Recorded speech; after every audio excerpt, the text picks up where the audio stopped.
Magandang araw mga kaibigan. Bigyan natin ng reaction, opinion itong post ng Filipino community. Pahayag ito ni Congresswoman Luistro. Luistro iginiit na bawal daw imbestigahan ang confidential funds ni Marcos at Romualdez.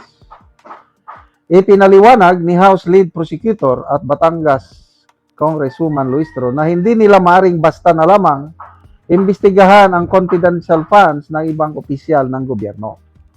Ito ay matapos siyang tanungin kung bakit tila ang confidential funds lamang ni Vice President Sara Duterte ang kanilang sinusuri. Gayong mayroon ding ibang opisyal kabilang si Pangulong Ferdinand Marcos Jr. na may mas malaking confidential funds na umaabot ng 14 billion. Ayon kay Luistro, wala silang natatanggap na anumang reklamo o aligasyon ng irregularidad kaugnay ng paggamit ng confidential funds ng iba pang opisyal. Ang tanong ganito, bakit siya lang? First of all, impeachable official siya. We cannot investigate those na wala namang complaint. Ano bang walang? Sige nga. Yung grave threat. Meron bang complainant? Pakisagot ko no, kagalang-galang na lead prosecutor.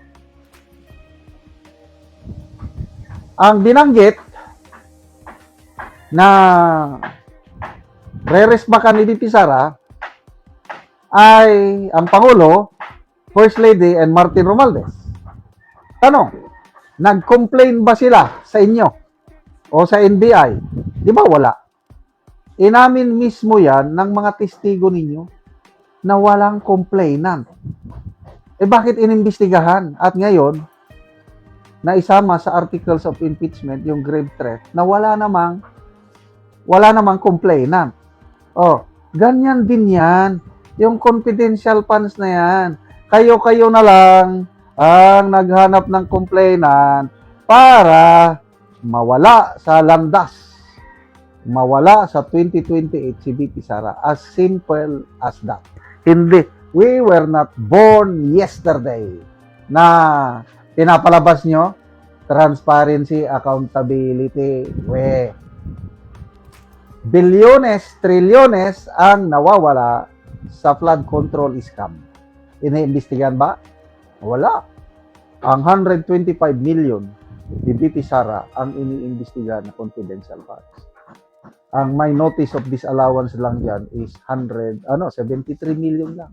All the rest, unqualified, unmodified opinion, ang evaluation ng COA, the highest rating. Tapos, kayo ang nag-iimbestiga?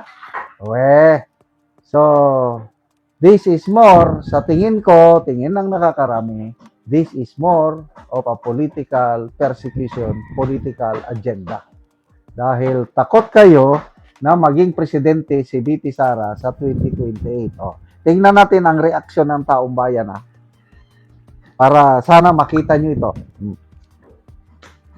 122,000 ang nag-react.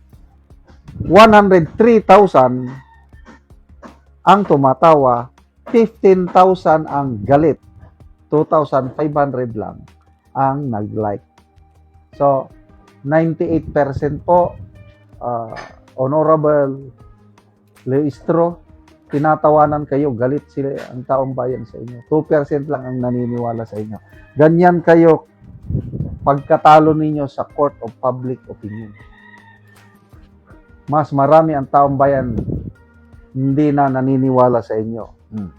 JB Deck, sabi niya, na ano na to si Madam. Bakit bawal? Anong dahilan? Sa BP pwede? What you sow, what you reap. No one is above the law, Luistro. Pagtarong dia. Remember, Luistro, no man is above the law. What a common sense, attorney ka pa naman.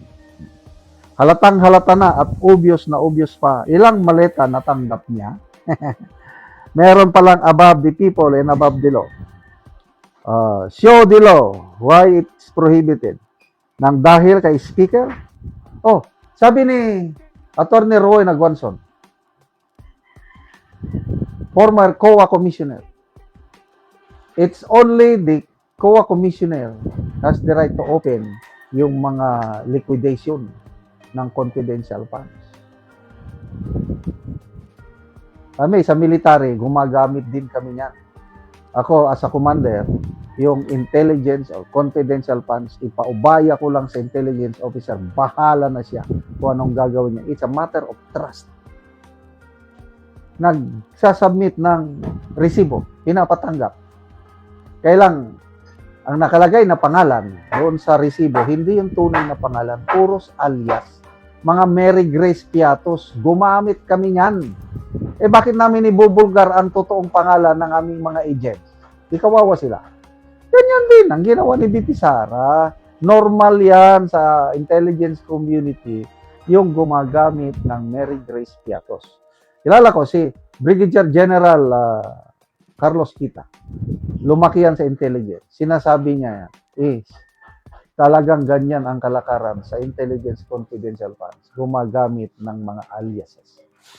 So, itong mga kongresistang ito, hindi na nila wala silang karanasan sa paggamit ng confidential funds.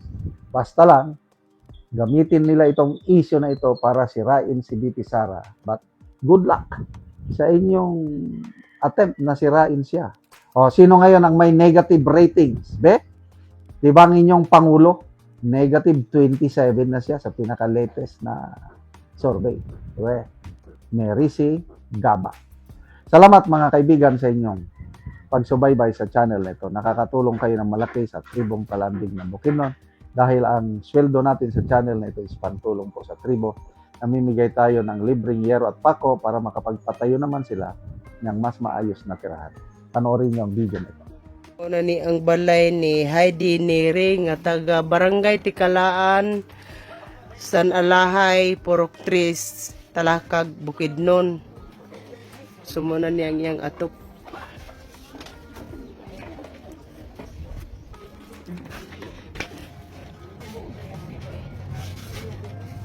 So mga dagko na gyud og buslot.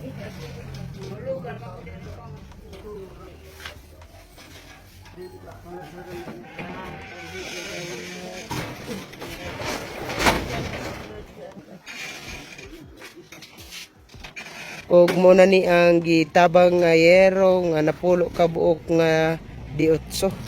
May ilang iatap karon.